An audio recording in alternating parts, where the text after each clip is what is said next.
Vamos abrir a Bíblia, irmãos, no Evangelho segundo João, capítulo 12. João, capítulo 12, versículos 1 a 11. João 12, de 1 a 11.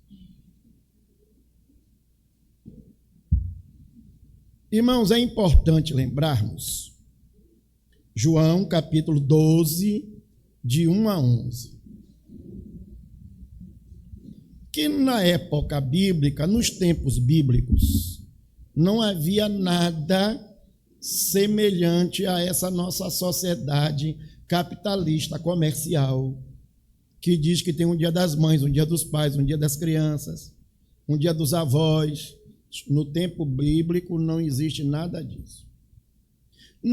Eu, por exemplo, gosto de utilizar essas datas, não por estarem na Bíblia, mas para, aproveitando a data, tratarmos de um tema bíblico relacionado ao assunto. Emily, agora não, viu?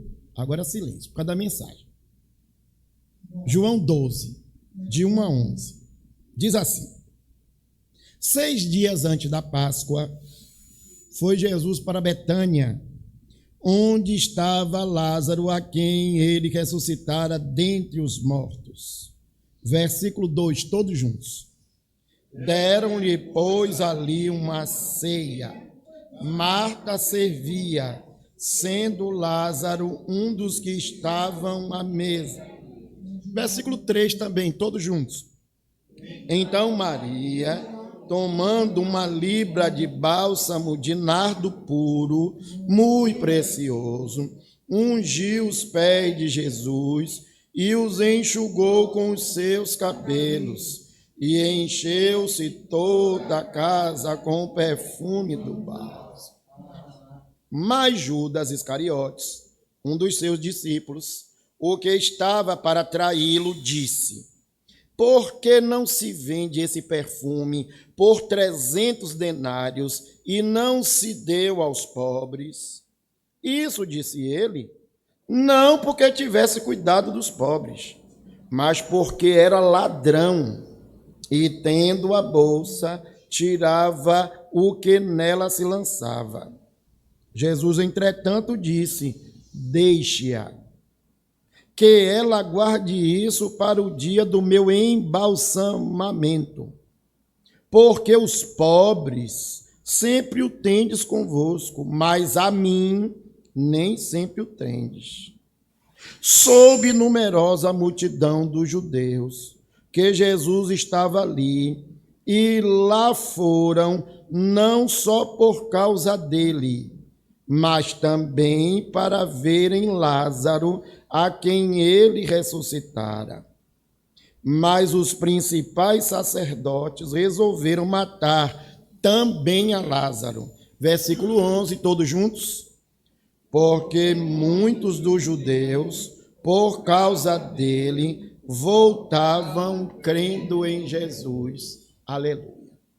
Hoje, aproveitando este texto, eu gostaria de falar sobre família. De vez em quando, eu tenho provocado essa discussão e tenho dito isso aqui é um sermão carapuça. Viu, Bernadette? Sermão é para você. Você tem família? Então é para você. Se alguém aqui não tem família, está isento. Se você tem família, esse sermão é para você. Tá bom, Emily? Eu sei. Tá certo. Esse texto também está narrado no Evangelho de Mateus, capítulo 26, de 6 a 13, e em Marcos, no capítulo 14, de 3 a 9. É a visita de Jesus à vila de Betânia. Betânia era uma vila que ficava mais ou menos a 15 estádios de Jerusalém. 15 estádios, irmãos, equivale hoje a mais ou menos 3 quilômetros.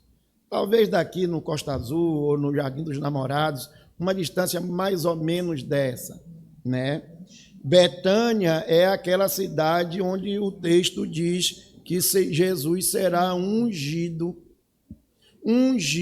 na semana anterior à sua crucificação.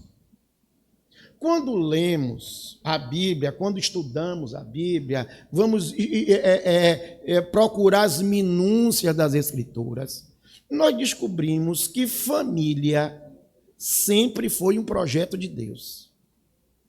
E um projeto prioritário, um projeto primeiro. Eu já preguei aqui sobre as bodas de Canaã da Galileia. O primeiro milagre que Jesus realizou numas bodas, numa festa de casamento, mostrando que para ele o casamento, a família tem um lugar primordial. Desde lá da criação, vamos lembrar da criação? Deixa o homem, seu pai e sua mãe, se une à sua mulher, e serão ambos uma só carne. Desde lá da criação. E o próprio desenvolvimento das primeiras civilizações. Deus tem falado, Deus tem se manifestado, Deus tem se revelado aos homens através das famílias. E essas famílias deveriam espelhar, refletir, deveriam perpetuar e passar os ensinos que Deus havia dado. Porém, irmãos, a própria Bíblia, desde o primeiro livro de Gênesis, a Bíblia nos mostra que os homens, inclusive os servos de Deus, inclusive aqueles que seguiam a Deus, que muitas vezes eles erraram nesse propósito em observar e cumprir corretamente o projeto de Deus para a família. Se nós estamos falando lá da criação, nós vamos entender que os problemas das famílias no mundo atual são resultado dessa história da humanidade que pouco a pouco, ou muito a muito, e agora cada vez mais rapidamente, tem deixado para trás o projeto de Deus. Hoje, irmãos, nós vivemos o absurdo do absurdo. Algumas coisas que são absurdas se tornaram tão corriqueiras, tão do dia a dia, que nós nem percebemos. Por exemplo, o desprezo ou o abandono dos filhos pelos pais. Pai que bota filho no mundo e se esquece do filho. E aí eu estou usando pai e mãe, viu? Pais que colocam o filho no mundo e se esquecem desse filho e largam à toa, né? Eu sou o sexto filho de uma família pequena de 9 e Flor eu chamo de minha avó. E meu avô Renato, quando se referem a meu pai, diz assim, dizia Antônio, controla os meninos, controla o nascimento de meninos. Se eu não puder criar, o mundo cria, como se o mundo tivesse a obrigação de criar alguém. Mas, irmãos, o mais gritante nisso é que é muito comum um pai abandonar o filho e deixá-lo na mão da mãe. Então, a mãe, ela acaba tendo que assumir o lugar de pai e mãe. Quantos lares você conhece assim? Quantas famílias você conhece assim? Então, Bernadette se tornou uma coisa corriqueira, comum. Mas eu quero que você vá lá para a escola comigo. Eu quero que você vá lá para o consultório de psicologia, de psicoterapia. E de vez em quando, ou quase sempre, ou sempre, você vai se deparar com a realidade. Alguém dizendo que a falta da figura masculina tem prejudicado a criação, o desenvolvimento e a educação dessa criança.